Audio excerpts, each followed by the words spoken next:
संतोष देशमुख यांच्या खुनाच्या 80 दिवसानंतर का होईना सीआयडीने आणि तपास यंत्रणांनी आपलं 1500 पानांचं चार्जशीट न्यायालयात दाखल केलेलं आहे। त्यानुसार आता म्हणजे सरकारचे ज्या गोष्टी आहेत त्या तर क्लिअर झालेल्या आहे, कारण मकोका लागलेला होता आरोपींवर संतोष देशमुख यांच्या हत्याकांडाबद्दल, आणि त्यांचं कसं 90 दिवसानंतर ते जामिनासाठी पात्रही ठरले असते। सो ह्या सर्व गोष्टींवरनं लक्षात घेता सरकारने जे 80 दिवसातच आपला चार्जशीट दाखल केलेली आहे आणि त्यातच उज्ज्वल निकम यांचीही सरकारी वकील म्हणून निवड करण्यात आलेली आहे, नियुक्ती करण्यात आलेली आहे। सो यावरनं सगळं बघितलं तर सरकारचे पावलं निश्चितच बीड जिल्ह्यात जी घटना घडली त्या घटनेच्या जे आरोपी आहेत त्यांना कुठल्याही प्रकारची गय किंवा त्यांना कायद्याच्या कचाट्यातून कुठलंही मोकळा श्वास घेता येऊ नये म्हणून केलेली ऍक्शन ही चांगली वाटते। लोकांची वाहवाही होते की पोलीस यंत्रणेवरती की त्यांनी ऍटलिस्ट 1500 पानांचं चार्जशीट तर दाखल केलेलं आहे। त्या चार्जशीट मध्ये काय काय आहेत, काय पॉइंट्स नमूद केलेले आहे मेजर, ते आपण ह्या संदर्भात डिस्कस करणार आहोत या व्हिडिओमधनं। व्हिडिओ आवडल्यास लाईक करा आणि तुमचे कमेंट सेक्शन मध्ये करून व्यक्त करा। सर्वात प्रथम आवादा कंपनीच्या ज्या अधिकाऱ्यांकडे म्हणजे खंडणीची मागणी केली गेली होती आणि त्यातून संतोष देशमुख कसे त्या खंडणीच्या म्हणजे खंडणीच्या प्रकरणामध्ये जोडले गेले, हा एक याच्याबद्दल जे पुरावे सीआयडीला मिळाले त्याबद्दल ते दाखवण्यात आलेले आहे। त्यानंतर आवादा कंपनीच्या संतोष देशमुख यांचं इन्व्हॉल्वमेंट झाल्यानंतर संतोष देशमुख यांचं अपहरण आणि खून कसा करण्यात आला, अगदी निर्गुणपणे कसा खून करण्यात आला, त्या संदर्भात कुठले कुठले हत्यारं वापरले गेले याचंही त्यामध्ये नमूद केलेलं आहे। त्यानंतर जे 8 आरोपी आहेत ते 8 आरोपींपैकी एक कृष्ण आंधळे अजूनही फरार आहे।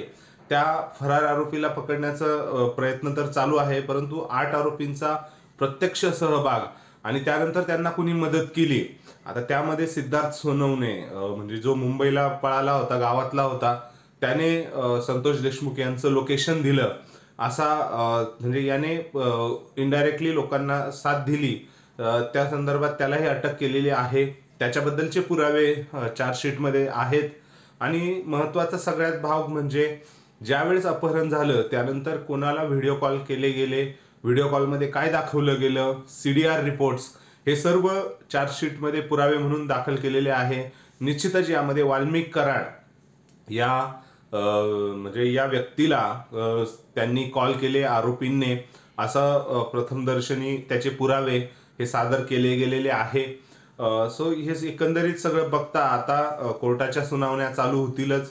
ह्या संदर्भात जे पुरावे 1500 पानांमध्ये सरकारने, पोलीस यंत्रणेने, सीबीआयने दिलेले आहेत, सो या सर्व गोष्टी बघता नक्कीच आता फास्ट ट्रॅक वरती कोर्ट याची ऍक्शन नक्की सुनावणी चालू करेल।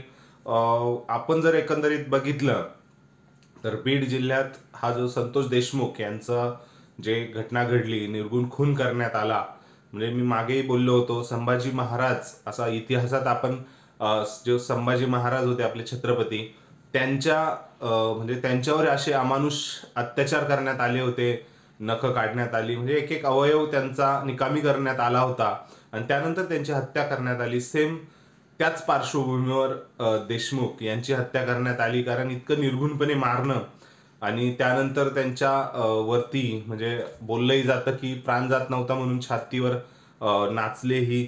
सो हे सर्व असताना ह्या गोष्टी घडणं, खरंच न्याय मिळतोय कुठेतरी, म्हणतात कानून के घर में म्हणजे देवाच्या घरी देर आहे लेकिन अंधेर नाही, तसं कुठेतरी चांगली ऍक्शन होतीये। शेवटी आता आरोपपत्र झालेले आहेत, पुढं काय घडतंय, कारण उज्ज्वल निकम यांच्या एंट्रीने आता थोडंसं धनंजय देशमुख आणि त्यांचं कुटुंबीयही मोकळा श्वास घेत आहे, न्याय मिळेल ही अपेक्षा करताय। बघूया आता पुढं काय होतंय, तसे अपडेट आपण करूच तुम्हाला।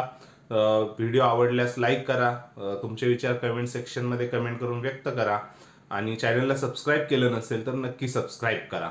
धन्यवाद।